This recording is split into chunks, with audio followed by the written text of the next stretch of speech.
So hello coders, welcome back to a new video. इस video में मेरा MCQ वाला वीडियो है, जैसा कि आप लोगों को यहाँ थंबनेल पे ऑलरेडी से पता चल गया होगा। लेकिन देखो, वीडियो स्किप मत करना। यहाँ पर इसको एमसीक्यू टाइप में मत समझना, इसको एक लेक्चर टाइप में समझो, बिकॉज यहाँ पर हम आपको कुछ इंटरेस्टिंग चीज़ बताने वाले हैं जो लेक्चर में आपको नहीं मिलेगा। ठीक है। और ऐसा नहीं कि ये मैंने आपको नहीं पढ़ाया, भले ये सीरीज़ में ना हो, लेकिन दूसरे सीरीज़ में खैर हम उसके बारे में डिस्कस करेंगे। देखो, पहला क्वेश्चन क्या है, और यहीं से मेरा मेन स्टार्ट होता है पहले ही क्वेश्चन से। Which is the correct, is छूट गया लगता है, यहाँ पर लिख लो। Which is the correct way of declaring strings in C plus plus. मतलब ये सारे में से मेरा कौन सा सही तरीका है डिक्लेयर करने का एक स्ट्रिंग को सी प्लस प्लस में। तो देखो यहाँ पर, अब देखो, अब आप अगर बोलोगे कि यहाँ पर सिर्फ बी है या फिर सी, मतलब ओनली बी बोलो या ऑप्शन बी बोलो, दोनों सही है एक तरह से लॉजिकली।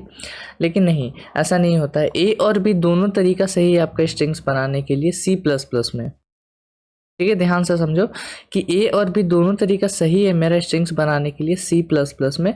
तो मेरा ऑप्शन डी जो है वो मेरा करेक्ट हो जाता है यहाँ पर। अब आप बोलोगे कि तुमने तो बताया कि ये वाला होता है, फिर अब ये कैसे आ गया। ठीक है, तो अब जिन लोगों ने सी को नहीं पढ़ा है, सी लैंग्वेज को नहीं पढ़ा है, उन लोगों को ये चीज़ के बारे में अभी तक नहीं पता होगा। अब जिसने सी पढ़ा है उसको पता होगा कि सी में प्रॉपर जो स्ट्रिंग का वेरिएबल है वो होता ही नहीं है। उसमें हम स्ट्रिंग को कैसे बनाते हैं, उसमें अगर हमको स्ट्रिंग बनाना रहता है तो हम एक कैरेक्टर का एरे बना लेते हैं। ठीक है, हम एक कैरेक्टर का एरे बना लेते हैं जो एंड होता है नल से।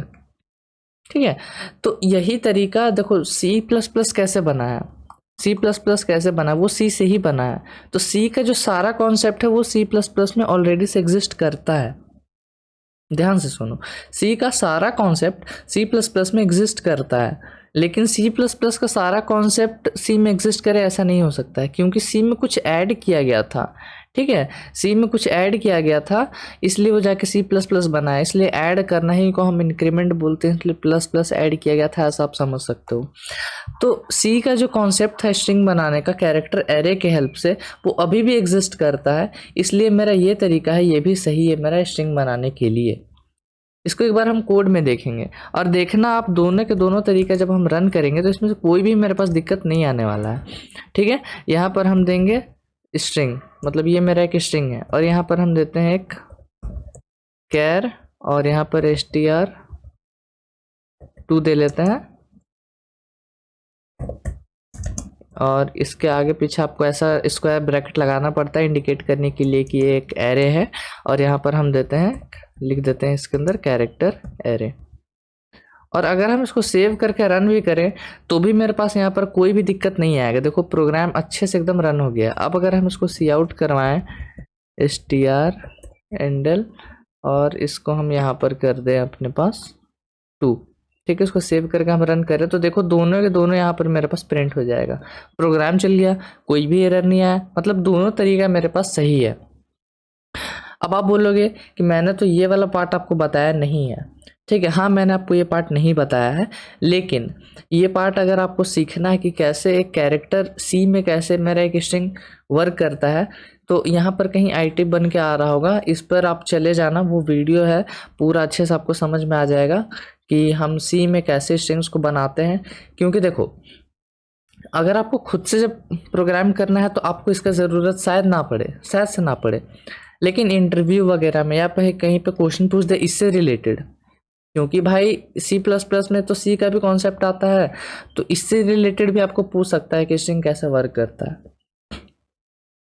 तो आपको ये पता रहना चाहिए, इसलिए मैं चाहता हूँ कि आप वो जाके एक बार देख लो, और नहीं भी देखो या तो आपकी मर्जी है, लेकिन आपसे फिर क्वेश्चन नहीं बनेंगे।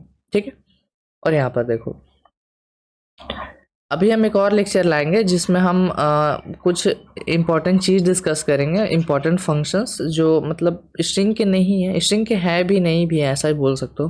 पुश बैक, पॉप बैक वगैरह सारा है, तो वो सब हम डिस्कस करेंगे। तो मैं चाहता हूँ उसके लिए आपको ये चीज़ को अच्छे से पता रहना चाहिए कि ये चीज़ मेरा कैसे वर्क करता है। राइट, तो ये है मेरा पहला क्वेश्चन, इसका डी आंसर करेक्ट है। याद रखना, दोनों तरीका मेरा सही होता है स्ट्रिंग बनाने के लिए। दूसरा क्वेश्चन देखो, यहाँ पर दिखा है स्ट्रिंग एस और ऐसा दिया हुआ है। ठीक है। और उसके बाद बोला है सी आउट एस डॉट सब एस टी आर 4,8। अब एक चीज़ देखो यहाँ पर, पहला लाइन, ये चीज़ बिल्कुल सही है ये लाइन, ठीक है। बहुत लोग पहले ही देख के यहाँ पर कंपाइलर एरर ऐसे लगा दिया होगा, लेकिन नहीं, ये ऑप्शन गलत है। कंपाइलर एरर यहाँ पर कुछ भी नहीं है, ये तरीका बिल्कुल सही है एक स्ट्रिंग बनाने का। अब देखो, मैंने आपको एक शायद कम्युनिटी पोस्ट में डाला हुआ है क्वेश्चन, मैंने वहाँ पर ऐसा लिखा हुआ है, शायद से मेरे को एकदम पूरा डिट्टो क्वेश्चन याद नहीं है, लेकिन शायद मैंने ये दिया है उसमें ये, और फिर मैंने बोला है कि सी आउट ओबीजे, ठीक है। ये क्वेश्चन था, ये क्वेश्चन था। तो उसमें मैंने बताया था कि इसका आउटपुट क्या आएगा, तो उसमें बहुत लोगों ने कंपाइलर एरर मारा था, बिकॉज मैंने बताया है कि हम कैसे बनाते हैं। यहाँ पर डेटा टाइप तो ऐसे लिखते हैं, वेरिएबल नेम भी लिखते हैं, लेकिन उसके बाद हम इक्वल टू में ऐसे देते हैं, ठीक है। तो हम इक्वल टू में ऐसे देते हैं, लेकिन ये भी तरीका सही है। आप वेरिएबल बनाओ, अब ब्रैकेट में उसका यहाँ पर वैल्यू डाल दो, ये भी सही है बनाने का। तो इसी तरह ये भी सही है, मेरे पास मैंने स्ट्रिंग लिखा है, डेटा टाइप वेरिएबल नेम, अब ब्रैकेट में इसका वैल्यू डाल दिया है, और डबल कोट्स तो हमेशा की तरह रहेगा ही, ठीक है। तो कंपाइलर एरर तो नहीं आता है, ये चीज़ याद रखना, दोनों के दोनों तरीका यहाँ पर सही है। ऐसा छोटा मोटा क्वेश्चन बहुत सारा आता है यार, पूछ देता है, फिर आपको अगर इतना छोटा छोटा चीज़ अगर आपको नहीं पता रहेगा तो आपका भी गलती नहीं है, खैर वहाँ पर, क्योंकि इतना छोटा छोटा चीज़ जल्दी हम ध्यान देते नहीं हैं। लेकिन फिर भी लेक्चर में ही बताना ये सारा पॉसिबल नहीं रहता है, तो मैं कोशिश करता हूँ कहीं क्वेश्चन वगैरह में या एमसीक्यू में कहीं उसको मैं डाल दूँ, ठीक है। अब सब एसटीआर फंक्शन क्या करता है, स्लाइस करके देता है, ठीक है। और ये क्या है, ये आपका स्टार्टिंग इंडेक्स है, ठीक है। और ये क्या है, ये एंडिंग इंडेक्स नहीं है, मतलब वो इंडेक्स तक आपको नहीं जाना, वहां से नंबर ऑफ कैरेक्टर्स को इरेज करना है, इरेज नहीं करना है, उठा के ले आना। सब एसटीआर क्या करता है, उठा के ले आता है, ठीक है। तो चलो खैर यहाँ इसको लिख देते हैं स्टार्ट। अब अगर आप यहाँ पर इंडेक्स बैठा ऊपर में देखो, यहाँ पर 0 1 2 3 4, आपका एन आ रहा है फोर्थ इंडेक्स पे, ठीक है, कोई डाउट नहीं।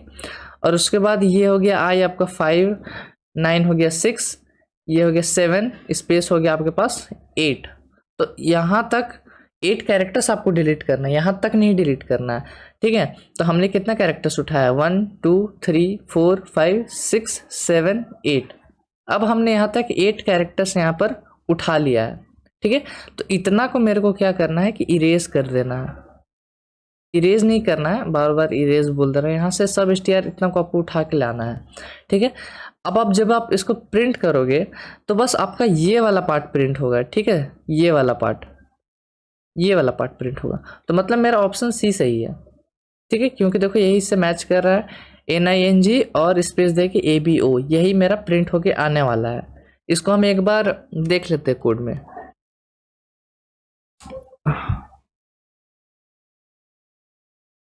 हम यहाँ पर क्या करते हैं, क्या लिखा हुआ था, लर्निंग अबाउट स्ट्रिंग, ठीक है। और ये था मेरा ऐसे डबल कोट्स में, उसके बाद ये।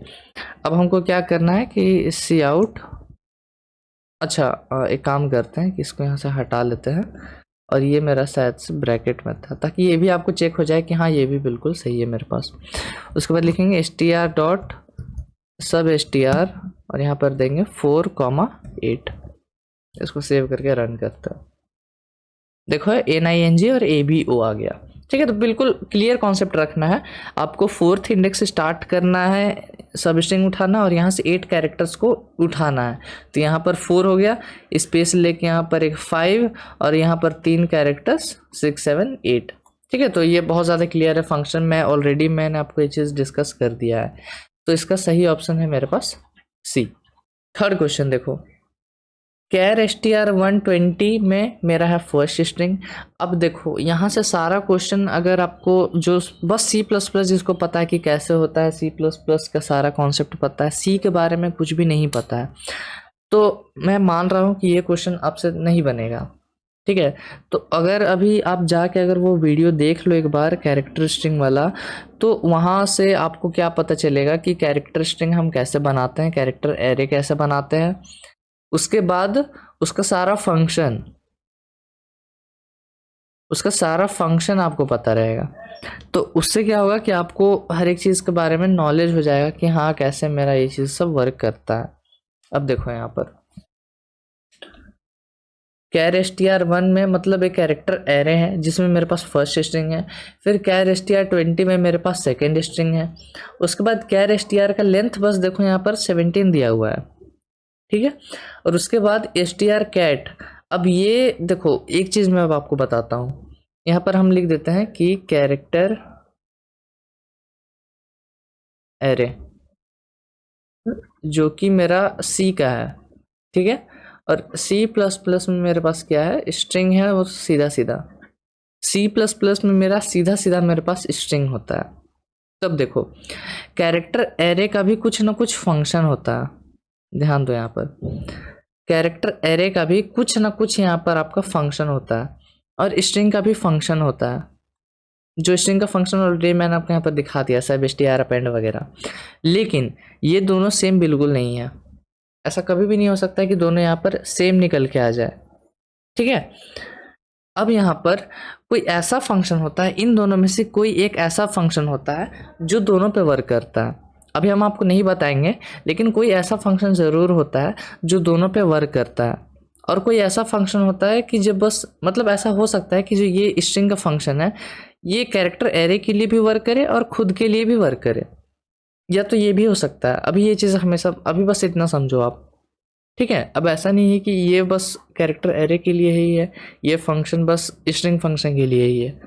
कोई एक इसमें से ऐसा है जो खुद के लिए है, और कोई एक ऐसा है जो दोनों के लिए सही सही वर्क करता है। फिलहाल मैं चाहता हूँ कि अभी आप उस पर ध्यान मत दो, ठीक है। वो लास्ट का क्वेश्चंस में आपको दिख जाएगा और फिर वहाँ पर मैं आपको बता दूंगा। तो एस टी आर कैट, अभी जिन लोगों को नहीं पता है एस टी आर कैट क्या करता है, तो वो कॉन्कैटिनेट करता है। और किसमें किसको कॉन्कैटिनेट करता है, एस टी आर वन है यहाँ पर, उसके पीछे आपका S T R two add कर देता है। तो एस टी आर वन क्या बन जाता है finally, S T R one plus S T R two, ये दोनों का कंबाइन बन के एस टी आर वन में जाके स्टोर होता है। और एस टी आर टू अभी भी ओरिजिनल वही रहता है, ठीक है। तो यहाँ पर देखो एस टी आर वन में आपका फर्स्ट स्ट्रिंग था, उसमें आप S T R two add कर रहे हो, तो कहीं ना कहीं यहाँ आपका बन जाता है सॉरी फर्स्ट स्ट्रिंग और यहाँ पर सेकेंड स्ट्रिंग, बीच में कोई स्पेस नहीं आएगा बिकॉज स्पेस है ही नहीं, यहाँ पर ऐसे बन गया, ठीक है। उसके बाद हम क्या कर रहे हैं, S T R C P Y. अब S T R C P Y क्या करता है, कॉपी करता है। यहाँ पर हम ऐसे हटा के यहाँ पर लिख देते हैं S T R C P Y, और यहाँ पर लिखा हुआ है आपके पास S T R three comma S T R one, ठीक है। तो ये क्या करता है, एस टी आर वन का जो भी वैल्यू है उसको एस टी आर थ्री में कॉपी कर देता है। तो उससे एस टी आर थ्री का नया वैल्यू क्या बन जाता है, जो एस टी आर वन में था, और एस टी आर वन का वैल्यू क्या रहता है, जो पहले ही से था। बस कॉपी हो रहा, कोई भी कहीं पे डिलीट नहीं होता। कॉपी करने का मतलब क्या होता है, आप अगर कोई फाइल को कहीं से कॉपी करके कहीं पे पेस्ट करते हो, तो ओरिजिनल फाइल जो जहाँ पर रहता है वो तो वहीं पर रहता है ना, वो तो डिलीट नहीं हो रहा है, वो तो कट पेस्ट में होता है। तो ये कॉपी पेस्ट टाइप का, ऐसा समझ लो। और इसका लेंथ कितना है, 17। और ध्यान रखो कि हम C out S T R three को प्रिंट कराना चाहते हैं। अब देखो बहुत लोग सी मारेंगे क्योंकि उन लोगों को लगेगा कि यहाँ पर जो इसका लेंथ है वो बस 17 है, और चूंकि यही वाला एस टी आर वन है मेरे पास, और इसी को हम फिर एस टी आर थ्री में कॉपी कर रहे हैं, मतलब एक तरह से ये मेरा एस टी आर थ्री बन जा रहा है। तो यहाँ से बस वो 17 कैरेक्टर्स ऐसे उठा रहे हैं क्योंकि इसका लेंथ ही 17 पहले ही से दिया गया है, और फिर वो सी को ऑप्शन को टिक मार दे रहे हैं ना, ऐसा नहीं होता, ठीक है।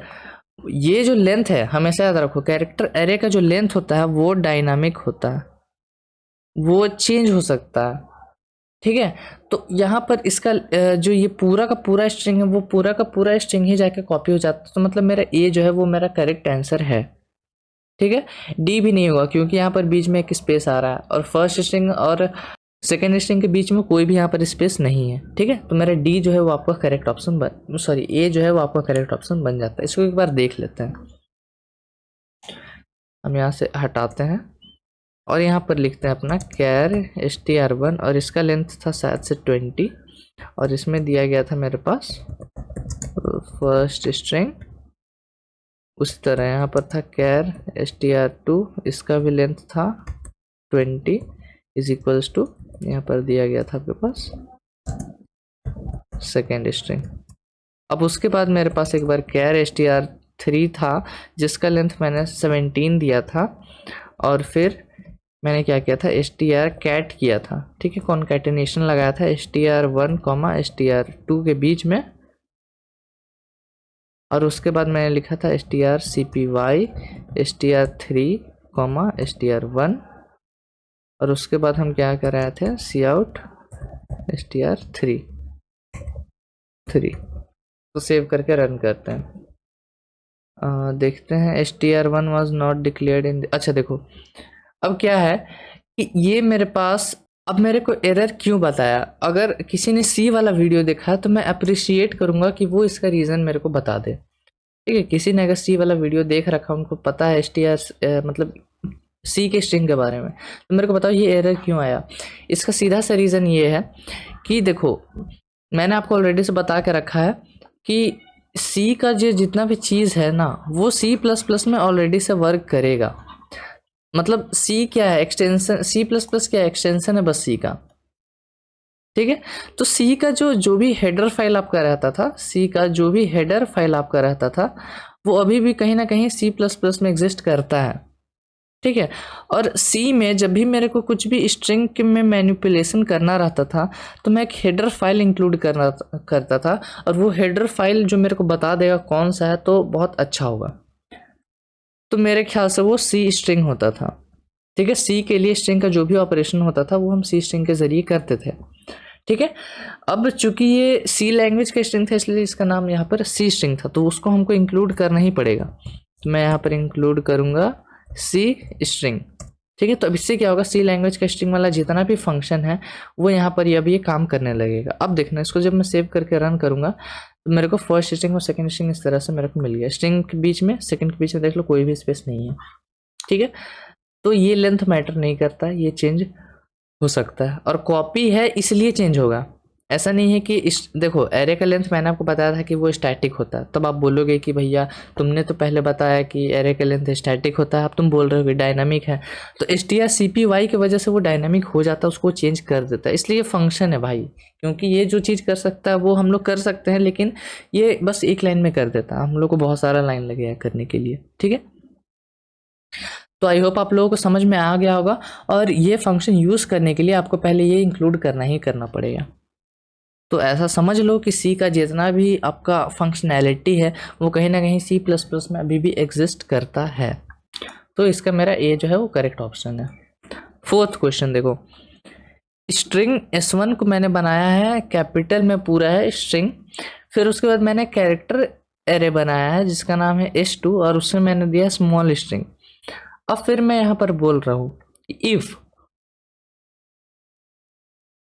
strlen S2, अब एक चीज देखो strlen क्या है, strlen ये सी स्ट्रिंग का एक पार्ट है। सी लैंग्वेज में स्ट्रिंग को मैनिपुलेट करने के लिए काम किया जाता है, और ये लेंथ ऑफ स्ट्रिंग फाइंड करके देता है, या फिर length of character array find करके देता है, ठीक है। तो strlen S2 क्या करेगा, स्ट्रिंग का लेंथ आपको निकाल के देगा जो कि है 6। तो यहाँ पर आपका आता है 6। अब यहाँ पर देखो S1 डॉट साइज तो अभी अभी आप लोगों ने पढ़ा है, ये क्या निकाल के देता है, आपका जो भी स्ट्रिंग है उसका साइज निकाल के देता है।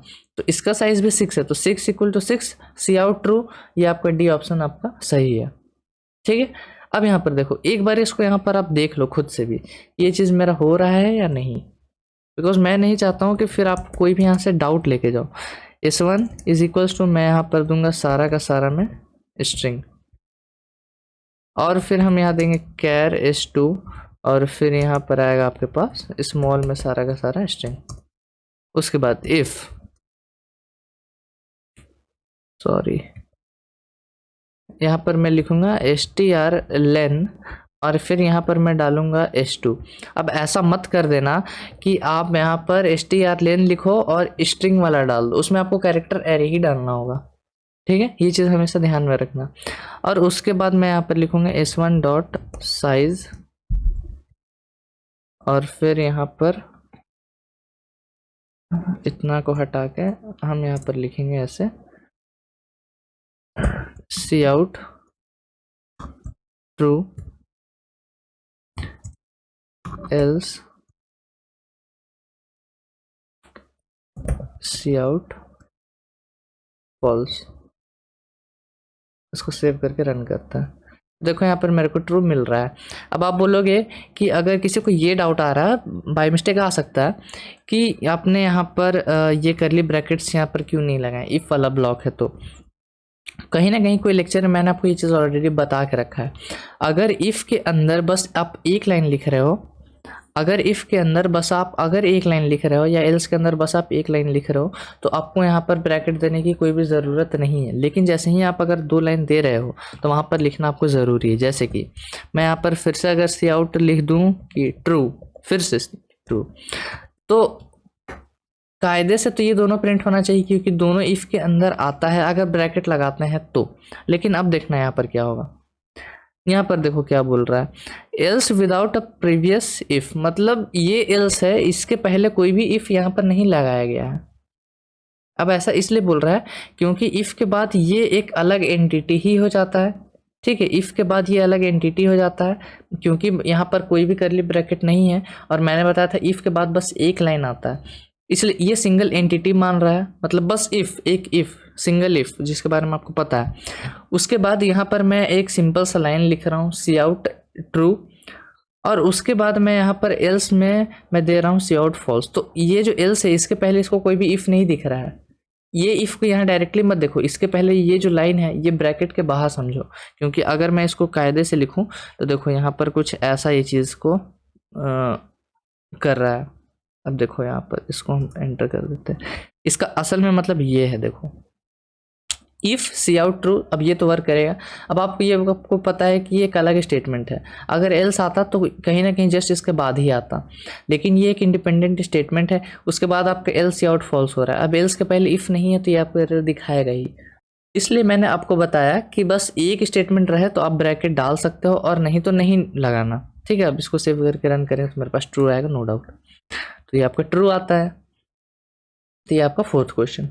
5th क्वेश्चन देखो यहाँ पर, स्ट्रिंग S1 में मेरे पास स्ट्रिंग है, ठीक है, और एक कैरेक्टर स्ट्रिंग है S2 जिसका मैंने स्मॉल स्ट्रिंग दिया है। अब मैं यहाँ पर क्या बोलता हूँ, S1 डॉट अपेंड S2। अब देखो ये जो अपेंड फंक्शन है, ये अपेंड फंक्शन है, ये किसके लिए वर्क करता है, ये C++ में जो भी स्ट्रिंग है उसके लिए वर्क करता है। लेकिन S1 जो है ये तो आपका C++ का स्ट्रिंग है, लेकिन ये S2 जो है वो आपका एक कैरेक्टर स्ट्रिंग है। तो क्या ये चीज़ अपेंड कर पाएगा कि नहीं, चलो ये चीज़ को हम कोड में ही डायरेक्ट देख लेते हैं, और इससे आपको ये भी पता चल जाएगा कि कौन सा लैंग्वेज का जो फंक्शन है वो दोनों लैंग्वेजेस की स्ट्रिंग के लिए वर्क करता है। यहाँ पर आता है और यहाँ पर यही सेम चीज़ है मेरे पास, स्ट्रिंग S1 में स्ट्रिंग, और यहाँ पर हम क्या कर रहे हैं कि S1 डॉट अपेंड यूज़ कर रहे हैं और यहाँ पर डाल रहे हैं अपना S2, और उसके बाद यहाँ पर सी आउट करा रहे हैं S1 को। इसको सेव करके रन करते हैं। ये पूरा का पूरा अपेंड हो जा रहा है, कॉन्कैटिनेट हो जा रहा है। ठीक है, तो पहले तो आपका आंसर पता चलेगा कि हाँ यही होगा, और उसके बाद देखो आपको क्या चीज़ पता चला कि C++ का जो भी फंक्शन है, स्ट्रिंग फंक्शन की बस अभी हम बात कर रहे हैं, स्ट्रिंग फंक, ठीक है, ये सी के स्ट्रिंग के लिए भी वर्क करता है। ठीक है, लेकिन वाइस वर्सा ये पॉसिबल नहीं है। मतलब सी स्ट्रिंग का जो भी फंक्शन है, जैसे कि इसमें हम अपेंड यूज़ करते हैं 2 स्ट्रिंग को जोड़ने के लिए, वहाँ पर हम क्या ऐड करते हैं, str कॉन्कैटिनेशन का यूज़ करते हैं। चलो एक बार देख लेते हैं। हम यहाँ पर क्या लिखते हैं कि str कैट, अब ब्रैकेट में हम डालते हैं S1 S2। अब देखना ये चीज़ मेरा वर्क नहीं करेगा, देखो वर्क नहीं किया। ठीक है, तो मतलब बस यही डायरेक्शन पॉसिबल है। C++ का जितना भी स्ट्रिंग का फंक्शन है वो सी स्ट्रिंग के लिए काम करेगा, लेकिन ये वाइस वर्सा पॉसिबल नहीं है। ये चीज़ हमेशा दिमाग में रखना। 6th क्वेश्चन देखो, अब वही क्वेश्चन आ गया जो मैंने पिछले जो 5th क्वेश्चन था उसमें मैंने आपको बताया था, वही सेम है। स्ट्रिंग S1 में स्ट्रिंग है, कैर S2 में स्ट्रिंग है, उसके बाद मैं strcat यूज़ कर रहा हूँ, स्ट्रिंग कॉन्कैटिनेशन वाला, लेकिन ये वर्क नहीं करेगा बिकॉज यहाँ पर आप C++ का स्ट्रिंग और C का स्ट्रिंग को कॉन्कैटिनेट करने के लिए सोच रहे हो, जो कि C स्ट्रिंग नहीं कर पाएगा। ठीक है, तो ये चीज़ हमेशा दिमाग में रखना, यहाँ पर आपका कंपाइलर एरर आएगा।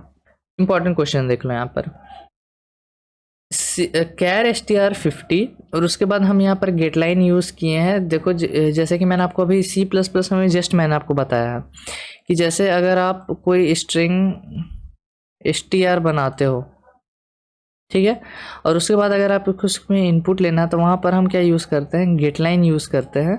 और उसके बाद पहला पैरामीटर जाता है मेरे पास इस सीन, और उसके बाद यहाँ पर आता है वेरिएबल। सीन क्यों नहीं यूज़ करते हैं, कोई रीज़न बताओ? बहुत सिंपल यार, क्योंकि स्पेस के बाद वो किसी भी चीज़ को कंसिडर नहीं करता है, स्पेस मेरा टर्मिनेटिंग कैरेक्टर बन जाता है। C out str sample input, suppose कर लो इनपुट किया गया है दिस इज अ स्ट्रिंग। जो लोग सी मार रहे हैं बहुत गलत है, ये चीज़ वर्क नहीं करेगा। एक बार देख लेते हैं। हम यहाँ पर बनाते हैं अपना कैर str और लेंथ दे देते हैं, सपोज कर लो 50 जैसा कि एग्जांपल में है। और उसके बाद हम यहाँ पर गेट लाइन यूज़ करते हैं और अंदर डालते हैं सी इन कॉमा, और यहाँ पर डालते हैं अपना str, और फिर यहाँ पर सी आउट कराते हैं अपना str को। मेरा सैम्पल इनपुट एक बार देख लेते हैं क्या है, दिस इज अ स्ट्रिंग। चलो बढ़िया, इसको सेव करके रन करते हैं। इनपुट देने की मेरे को ज़रूरत ही नहीं पड़ी क्योंकि बहुत लंबा चौड़ा यहाँ पर एरर आ जाएगा। ठीक है, इतना लंबा एरर आ गया। तो बात है कि क्यों नहीं कर सकते हैं। देखो भाई, ये एक कैरेक्टर स्ट्रिंग है। ये गेट लाइन तुम यूज़ करते थे जब तुम्हारा प्रॉपर C++ का स्ट्रिंग रहता था, लेकिन यहाँ पर कैरेक्टर स्ट्रिंग है तो आप ये चीज़ नहीं यूज़ कर सकते हो। अब यूज़ क्या करना है, तो देखो यूज़ क्या कर सकते हैं। हम यहाँ पर cin.get यूज़ करेंगे, और इसका जो तरीका है वो cin.get लगाओगे। उसके बाद आप यहाँ पर अपना वेरिएबल का नाम लिखोगे और उसके बाद उसका लेंथ लिखोगे जो यहाँ पर ब्रैकेट में लिखा हुआ है। अब इसको अगर हम सेव करके रन करेंगे तो मेरे से इनपुट पूछेगा, तो मैं यहाँ पर दूंगा कि दिस इज़ अ स्ट्रिंग, तो यहाँ पर दिस इज़ अ स्ट्रिंग आ गया। ठीक है, तो ये हमेशा याद रखना, cin.get ऐसा हम यूज़ करेंगे C++ में जब भी मेरे को कैरेक्टर एरे में इनपुट लेना होगा। आप यहाँ पर cin.get लाइन भी यूज़ कर सकते हो, एकदम सही सही वर्क करेगा, इसमें कोई भी दिक्कत नहीं है। बस एक स्पेस वाला कोई भी चीज़ ले लेते हैं यार देखने के लिए कि स्पेस मेरा हो रहा है कि नहीं। देखो सेम चीज़, तो आप cin.get यूज़ कर लो या cin.get लाइन यूज़ कर लो, और उसके बाद ब्रैकेट में आप यहाँ पर str पहला पैरामीटर दोगे, उसके बाद लेंथ है वो दूसरा पैरामीटर दोगे, तो आपका सही सही सारा चीज़ वर्क करेगा। ठीक है, अब मेरे को कमेंट बताना, सी में जब हम कैरेक्टर एरे पढ़ रहे थे तो वहाँ पर हम इनपुट लेने के लिए हम क्या यूज़ करते थे। ऐसे तो मेरे को पता गेट लाइन ही था वहाँ पर, खैर फिर भी जिसको याद होगा कमेंट कर देना। तो इसका क्या आ रहा था, मेरा एरर आ रहा था। ठीक है, तो ये मेरा था MCQ 7 क्वेश्चन ही मैंने लिए थे और सारा का सारा इम्पोर्टेंट था। आपको अब इसमें टास्क क्या है, मेरे को पता है जिसको सी नहीं पता होगा या फिर जो भूल गया होगा वो जाके प्लीज़ वो वीडियो देख लेना, या फिर कोई भी वीडियो देख लेना जहाँ पर आपको सी स्ट्रिंग के बारे में बताया गया है, मतलब सी में स्ट्रिंग कैसे मेरा वर्क करता है, तो आपको सारा चीज़ अच्छे से पता चल जाए कैसे क्या चीज़ मेरे पास होता है। ठीक है, तो फिलहाल इस वीडियो को रखते हैं यहीं पर। अगर कुछ भी नया सीखने को मिला तो प्लीज़ वीडियो को लाइक कर देना, चैनल को सब्सक्राइब कर देना। हम आपसे मिलेंगे नेक्स्ट वीडियो में। Till then keep coding and bye bye.